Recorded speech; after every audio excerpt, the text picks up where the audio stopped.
Welcome back once again. TWB Krishna में आपका स्वागत है। आप देख रहे हैं मैथ मास्टर सीरीज।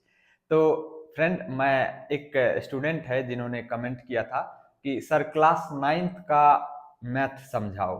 तो क्लास नाइन्थ का मैथ पाकिस्तान से कमेंट किया था शायद, क्योंकि उस पर लिखा हुआ था कि पाकिस्तान का क्लास नाइन्थ का मैथ समझाने के लिए।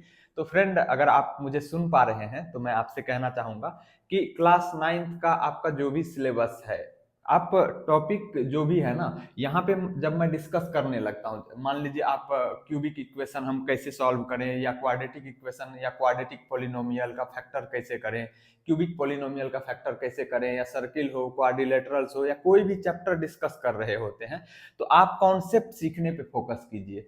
आपके बुक में या इंडिया के बुक में या बांग्लादेश के बुक में, अमेरिका के बुक में, यूके, कहीं किसी भी देश के बुक में जो क्वेश्चंस होते हैं ना, क्वेश्चन में डिजिट चेंज हो सकता है लेकिन कॉन्सेप्ट सेम रहता है। कुछ मेरे फ्रेंड्स हैं जैसे यूके में है या यूएसए में है, तो उनके बच्चे जो पढ़ते हैं तो मैं कभी कभी उनसे क्वेश्चन मंगवाता हूँ कि तुम लोगों के बुक का क्वेश्चन कैसा रहता है, तो सेम क्वेश्चन रहता है, डिजिट चेंज रहता है, कॉन्सेप्ट कभी ऐसा नहीं है कि पाकिस्तान में कुछ और कॉन्सेप्ट होगा, यहाँ सेम चैप्टर में कुछ और कॉन्सेप्ट होगा। जैसे कि हम रेशनल नंबर को ही डिफाइन करते हैं, तो a number which can be written in the form p by q where p and q both are integer and q does not equal to 0 is known as the rational number। तो rational number को define तो वहां भी उसी तरीके से किया जाता होगा।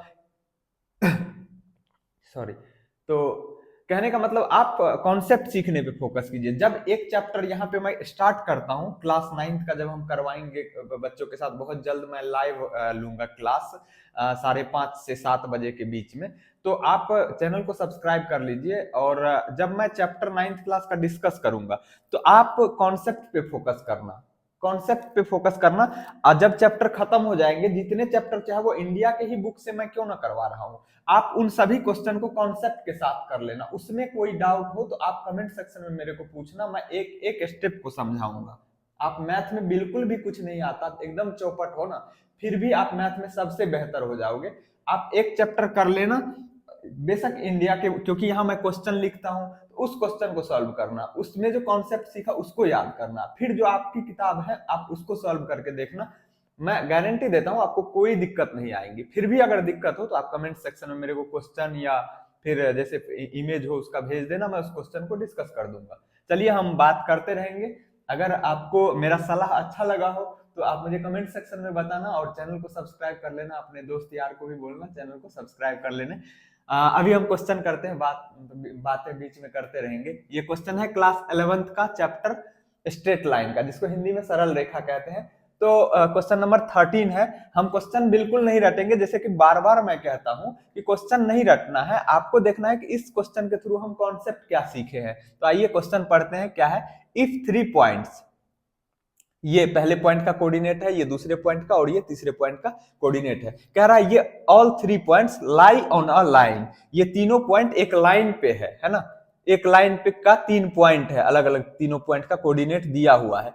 सो that a by h plus b by k is equal to 1। तो हमें ये प्रूव करना है। तो मान लेते हैं एक लाइन है ये, है ना, इस पॉइंट को आप a कह दो, a, इसका कोऑर्डिनेट मान लेते हैं क्या है, h के, h 0 है, k नहीं है, h 0। आपको एक और चीज ध्यान रखना है, जब भी आपको कोऑर्डिनेट दिया हुआ रहेगा तो बॉक्स में अगर दो टर्म लिखा हुआ है, दो कॉमा लगा के पहले लिखा हुआ फिर उसके बाद लिखा हुआ है, तो पहला वाला हमेशा x कोऑर्डिनेट को रिप्रेजेंट करेगा, दूसरा वाला y कोऑर्डिनेट को। जब हम 3 डायमेंशनल ज्योमेट्री पढ़ेंगे ना, स्ट्रेट लाइन 2 डायमेंशनल ज्योमेट्री का पार्ट है, तो इसमें x और y दो ही कोऑर्डिनेट है। जब हम 3 डायमेंशनल ज्योमेट्री पढ़ेंगे तो उसमें एक कोऑर्डिनेट आएगा, और जिसको हम z कोऑर्डिनेट कहते हैं, तो वो जो तीसरा वाला लिखा रहेगा कॉमा के बाद वो z कोऑर्डिनेट होगा। तो ये हमेशा पहला वाला x कोऑर्डिनेट को रिप्रेजेंट करेगा, दूसरा वाला y कोऑर्डिनेट को। उसी तरह दूसरा पॉइंट मान लेते हैं ये है, इसको b कह दो, इसका कोऑर्डिनेट कितना है, a b मान लेते हैं। और तीसरा पॉइंट का कोऑर्डिनेट ये है, तो तीसरा पॉइंट यहाँ पे मान लो c, इसका कोऑर्डिनेट कितना है, 0 और k। 0 क्या हो जाएगा, x कोऑर्डिनेट, और k क्या हो जाएगा, y कोऑर्डिनेट, है ना। तो अब ये तीनों पॉइंट जो है एक ही लाइन पे है, तो इसका मतलब जो a और b को लेकर के स्लोप निकालेंगे वही स्लोप b और सी को लेकर के निकालेंगे तो दोनों इक्वल होना चाहिए, क्योंकि एक लाइन का स्लोप तो सेम ही होगा, स्लोप मतलब ढाल। तो इस ए बी पॉइंट को लेकर के जो स्लोप निकालेंगे और फिर बी सी पॉइंट लेकर के जो स्लोप निकालेंगे, वो दोनों स्लोप का जो वैल्यू आएगा वो दोनों क्या होना चाहिए, इक्वल होना चाहिए, क्योंकि एक ही लाइन का स्लोप दोनों रिप्रेजेंट कर रहा है, क्योंकि ये तीनों पॉइंट एक ही लाइन पे है। तो अगर हमें किसी लाइन पे 2 पॉइंट दिया हुआ है तो हम उसका स्लोप कैसे निकालते हैं, किसी लाइन पे 2 पॉइंट का हमें कोऑर्डिनेट पता हो तो कैसे स्लोप निकालते हैं, उसका फॉर्मूला होता है, स्लोप को हम जनरली m से डिनोट करते हैं। तो m बराबर होता है y2 minus y1 upon x2 minus x1। एकदम रट जाओ, ये चीजें सीखने का है, ये फॉर्मूला है जो हमें याद रखना है, चाहे वो इंडिया के बुक का हो या पाकिस्तान का हो या बांग्लादेश का हो, अमेरिका का हो, ऑस्ट्रेलिया का हो, यूके का हो, कहीं का भी हो, ये तो नहीं बदलेगा, ये तो कॉन्सेप्ट है। क्वेश्चन में डिजिट चेंज हो सकता है, तो इसको ध्यान रखना है। जब हमें किसी लाइन पे 2 पॉइंट का कोऑर्डिनेट पता हो, एक्स कोऑर्डिनेट वाई कोऑर्डिनेट, तो उसके स्लोप का फॉर्मूला क्या होता है, y2 minus y1 upon x2 minus x1। मतलब ऊपर लेंगे y कोऑर्डिनेट का डिफरेंस और नीचे लेंगे x कोऑर्डिनेट का डिफरेंस। ध्यान ये रखना है कि अगर हम ऊपर y2 माइनस y1 लिख रहे हैं तो नीचे भी x2 माइनस x1 लिखना पड़ेगा। अगर हम ऊपर में न्यूमरेटर में, ऊपर मतलब न्यूमरेटर में मतलब अंश में y1 माइनस y2 लिख रहे हैं तो नीचे भी x1 माइनस x2 लिखना पड़ेगा। ठीक, तो अब स्लोप निकाल लेते हैं। यहां पे सॉल्यूशन इसका करेंगे तो क्या लिखेंगे, slope of A B is equal to slope of B C. क्यों, क्योंकि ये दोनों तीनों पॉइंट एक ही लाइन पे है, तो इस दोनों पॉइंट को लेकर के जो स्लोप निकालेंगे और इस दोनों पॉइंट को लेकर के जो स्लोप निकालेंगे वो दोनों इक्वल होना चाहिए, क्योंकि सेम लाइन के स्लोप को दिखा रहा है। तो यहाँ पे स्लोप ऑफ ए बी बराबर क्या हो जाएगा, फॉर्मूला लगाओ, ए बी का स्लोप निकालेंगे तो कोई कहेगा x1 y1 किसको माने और x2 y2 किसको माने, आप किसी को भी मान लो, x1 y1 किसी को भी मान लो, x2 y2। तो हम मान लेते हैं ये x1 y1 है, ये x2 y2 है। तो ये अगर y2 है तो ये y1 हो जाएगा, तो y2 माइनस y1, तो b में से 0 घटाएंगे तो क्या हो जाएगा, स्लोप ऑफ ए बी निकाल रहे हैं, तो y2 minus y1, b minus 0, तो b minus 0 upon x2 minus x1, a minus h, a minus h। ये क्या हो गया, स्लोप ऑफ ए बी हो गया, बराबर स्लोप ऑफ बी सी। तो BC, अब देखो यहाँ पे x1 y1 इसको माना, इसको x2 y2 माना। अब इस दोनों पॉइंट को लेकर के हम इसी लाइन का स्लोप निकाल रहे हैं, तो ये x2 y2 मान रखा है पहले से, तो इसको x1 y1 मान लो। कोई कहेगा नहीं नहीं, पहले वालों को इसको फिर से x1 y1 मानो, इसको x2 y2, कोई फर्क नहीं पड़ना है, आंसर सेम ही आएगा। तो ये अगर x2 y2 इसको माना तो हम मान लेते हैं इस 2 पॉइंट के लिए ये x2 y2 है, ये x1 y1, सॉरी ये x1 y1 है। ठीक है, तो x2 y2, तो y2 में से y1 को घटाएंगे तो क्या हो जाएगा, b माइनस के, b माइनस के। किसका स्लोप निकाल रहे हैं, स्लोप ऑफ BC निकाल रहे हैं। यहाँ इस 2 पॉइंट को लेकर के जो ये लाइन है इसका स्लोप निकालेंगे, तो स्लोप ऑफ BC क्या हो जाएगा, y2 minus y1, b minus के, फिर x2 क्या है, a है, तो a माइनस x1 क्या है, 0 है। अब इसको सॉल्व करेंगे, तो सॉल्व करेंगे तो क्या हो जाएगा, यहाँ पे देखो a में से 0 घटाएंगे तो a ही रहेगा, अब b में से 0 घटाएंगे तो b ही रहेगा। अब क्रॉस मल्टीप्लाई कर देंगे, कैसे होगा, ये एक इधर आएगा, इसके साथ गुना होगा इधर आके, तो क्या हो जाएगा, A B is equal to, ये a माइनस एच है, a माइनस एच, हाँ ये h है, तो a माइनस एच इसके साथ जाएगा तो इधर गुना होगा, क्यों कि इधर डिवाइड में है, इधर जाएगा तो मल्टीप्लाई होगा, क्रॉस मल्टीप्लाई करते हैं हम, है ना। तो a minus h into b minus k. अब इसको सिंप्लीफाई करेंगे, बच्चे यहां भी कंफ्यूज करते हैं लेकिन आपको नहीं करना है। देखो किसी एक ब्रैकेट को हम ओपन करेंगे तो हम पहले वाले को ओपन कर रहे हैं, इसका मतलब क्या होगा कि इसका हर एक टर्म इसके साथ गुना में होगा, तो a के साथ इस ब्रैकेट के हर एक टर्म को गुना में लिखेंगे। तो अगर दिक्कत है तो ऐसे लिख लिया करो पहले, a इंटू बी माइनस के, फिर माइनस एच को भी इसके हर एक टर्म के साथ गुना में लिखना पड़ेगा, तो पहले माइनस एच लिख लेते हैं, फिर ब्रैकेट में बी माइनस के। अब सिंप्लीफाई करेंगे तो क्या हो जाएगा, A B is equal to, A को बी से गुना करेंगे, जब भी हम गुना करते हैं तो साइन को गुना करते हैं पहले, तो बी का साइन कुछ नहीं है तो प्लस का है, ए का भी साइन शुरू में कुछ नहीं है तो प्लस का है, जब कोई साइन नहीं लिखा रहता है तो प्लस का होता है। तो देखो कोई कहेगा ऐसे कैसे, देखो ब्रैकेट स्टार्ट हुआ ना, ब्रैकेट के जस्ट बाद कोई साइन नहीं तो ये पॉजिटिव होगा, ये भी पॉजिटिव ये भी पॉजिटिव, प्लस प्लस गुना होकर प्लस ही होता है, तो ए बी हो जाएगा। फिर के का साइन माइनस का और ए का साइन प्लस का, क्योंकि ये ए इसके साथ भी गुना होगा और इसके साथ भी गुना होगा, तो माइनस और प्लस माइनस हो जाएगा। ए को के से गुना करेंगे तो ए के हो जाएगा। अब फिर से अब इसको गुना करो, तो यहाँ पे बी का कुछ भी साइन नहीं है तो क्या है प्लस का, और एच का साइन कुछ भी नहीं है तो माइनस का, तो प्लस और माइनस गुना होके माइनस होता है।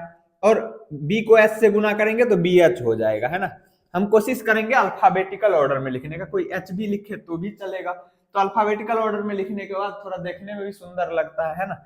अब फिर माइनस एच को माइनस के से भी गुना करना पड़ेगा, तो माइनस एच को माइनस के से गुना करेंगे तो पहले साइन को गुना करो, माइनस माइनस प्लस, और एच को के से गुना करेंगे तो क्या हो जाएगा एच के हो जाएगा। पहले के आता है कि एच आता है, एच आता है पहले, तो एच के हो जाएगा, है ना, क्योंकि अल्फाबेटिकल ऑर्डर में हम लिखेंगे सुंदर लगने के लिए।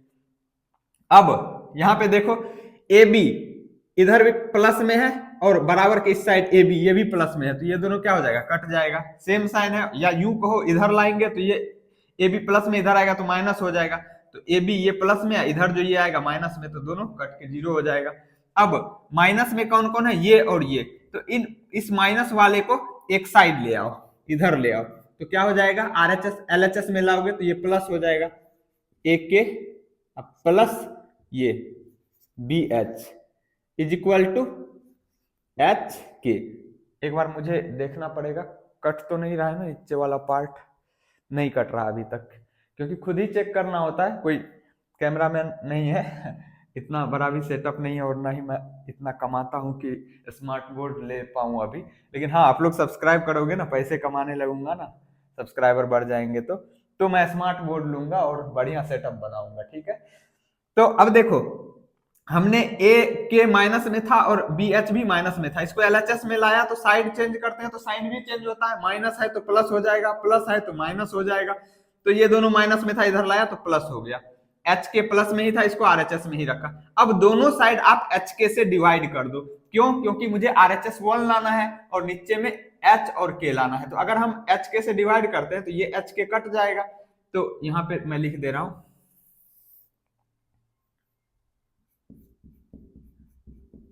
Divide both side by h के मतलब एच गुना के, तो इसको अगर एलएचएस में डिवाइड करेंगे तो हर एक टर्म को एच के से डिवाइड करना पड़ेगा और आरएचएस के भी हर एक टर्म को एच के से डिवाइड करना पड़ेगा, तो क्या हो जाएगा ए के है divided by h k, plus दूसरा टर्म में b h divided by h k is equal to h k है, एच के इसको भी हमें एच के से डिवाइड करना है, क्यों, क्योंकि किसी भी इक्वेशन के दोनों साइड को हम किसी सेम नंबर से मल्टीप्लाई या डिवाइड कर सकते हैं, है ना, सेम नॉन जीरो नंबर से मल्टीप्लाई या डिवाइड कर सकते हैं। तो यहाँ एच के से एच के कट जाएगा एक बार में, यहाँ एच से एच कटा, बी बचा न्यूमरेटर में, के बचा डिनोमिनेटर में, है ना। यहाँ क्या कटेगा के से के कट जाएगा तो ए बच जाएगा न्यूमरेटर में, एच बच जाएगा डिनोमिनेटर में, तो क्या हो गया इसको क्या लिखेंगे A by H plus B by K, B बचा ऊपर के बचा नीचे, इज इक्वल टू इधर तो कट के 1 हो गया था तो 1, यही हमारा फाइनल आंसर हो जाएगा, यही हमें प्रूव करना था, ठीक है।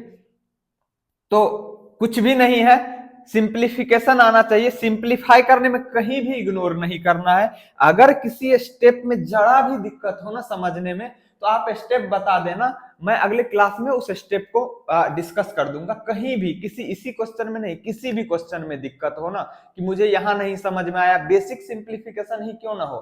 देखो मैथ में अगर चीजें कहीं दिक्कत है ना तो अच्छी चीज ये है कि जब जागा तब हुआ सवेरा, आप में पूछने की साहस होनी चाहिए, इच्छा होनी चाहिए, जानने की और आपकी इच्छा होनी चाहिए। जबरदस्ती मैथ नहीं सिखाया जा सकता, हाँ, लेकिन अगर आपके अंदर इच्छा है सीखने की तो फिर आपको कोई नहीं रोक सकता सीखने से, खास करके अगर आप यहाँ हैं तो, क्योंकि आपको समझाने के लिए मैं बैठा हूँ यहाँ पे, ठीक है।